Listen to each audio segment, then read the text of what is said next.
الحمد للہ رب العالمین الرحمن الرحیم مالک یوم الدین۔ ان تین آیات میں اللہ تعالیٰ نے اپنے بارے میں ہمیں کچھ بتایا ہے، اور اس کے فوراً بعد یعنی یہ چیزیں جاننے کے بعد ہم نے اپنی طرف سے ایک دعویٰ کیا ہے، ایاک نعبد و ایاک نستعین۔ یعنی آپ کوئی چیز پڑھتے ہیں، کسی چیز کا آپ کو علم آتا ہے، تو اس کے علم کے نتیجے میں ایک رزلٹ نکلتا ہے، یہاں پر اس کا کوئی اثر ہوتا ہے۔ تو فاتحہ میں اس طرح بات کی جا رہی ہے کہ جو چیزیں اللہ تعالیٰ نے اپنے بارے میں ہمیں بتائی ہیں، الحمد للہ رب العالمین الرحمن الرحیم مالک یوم الدین، اس کا نتیجہ یہ نکلنا چاہیے کہ میں انسان اپنے طور پر اللہ تعالیٰ کے سامنے ایک ڈیکلریشن کروں، ایک دعویٰ کروں، اور وہ دعویٰ یہ ہے ایاک نعبد، میں صرف تیری عبادت کروں گا، کسی اور کی نہیں، وہ ایاک نستعین، اور اگر مدد مانگنی ہے تو صرف آپ کی مانگنی ہے، کسی اور کی نہیں مانگنی۔ نعبد کا لفظ عام طور پہ ہمارے ہاں سمجھا جاتا ہے عون، عربی میں نستعین عون سے نکلا ہے، اور عون کے بارے میں ایک دو چیزیں آپ کے سامنے رکھ دوں۔ عربی زبان میں مدد کے لیے بہت سارے مختلف الفاظ استعمال ہوتے ہیں، اور مدد کے لیے مدہ کا لفظ بھی استعمال ہوتا ہے، نصرہ بھی استعمال ہوتا ہے، استنصار مدد مانگنا، اسی طرح مساعدہ عربی میں مدد مانگنے کے لیے استعمال ہوتا ہے، اور مختلف الفاظ ہیں، اور ہر لفظ کا اپنا ایک الگ الگ فلیور ہوتا ہے۔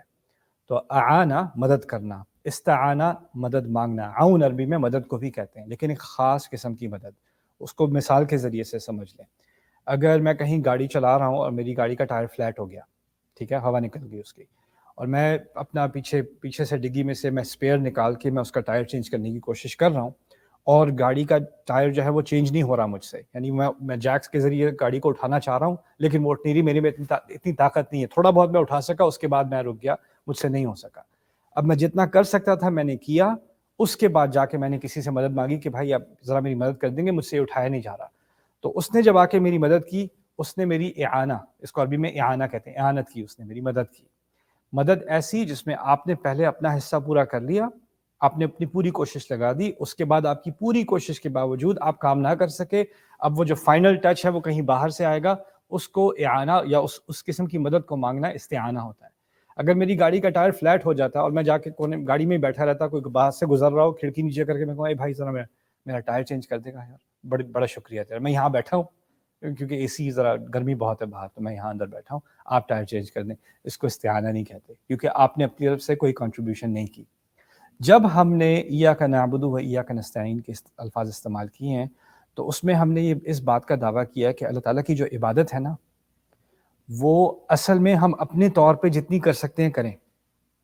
لیکن اس کا کامل حق ہم خود سے ادا نہیں کر سکتے، اس میں اللہ تعالیٰ کی ہمیں مدد چاہیے ہوگی۔ اور جب ہم اپنی طرف سے کوئی سٹیپ لیں گے، فرض کریں کوئی کہتا ہے کہ میرے لیے 5 وقت کی نماز پڑھنا بڑا مشکل ہے،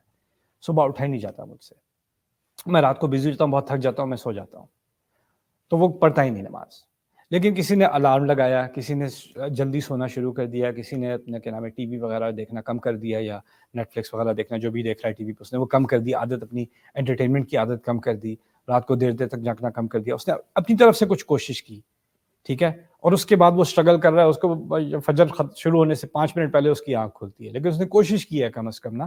تو جب وہ اپنی طرف سے کوشش کر رہا ہے اور پھر وہ اللہ تعالیٰ سے مدد مانگتا ہے، تو اب اس کی سلیپنگ ہیبٹس بھی بہتر ہو جائیں گی، اس کے نماز کو اس کو یاد دہانی بھی اس کی بہتر ہو جائے گی، نماز میں اس کے لیے کانسنٹریٹ کرنا بھی بہتر ہو جائے گا، اور جس چیز کو وہ بہت مشکل سمجھتا تھا وہ اللہ تعالیٰ اس کے لیے آسان کر دے گا۔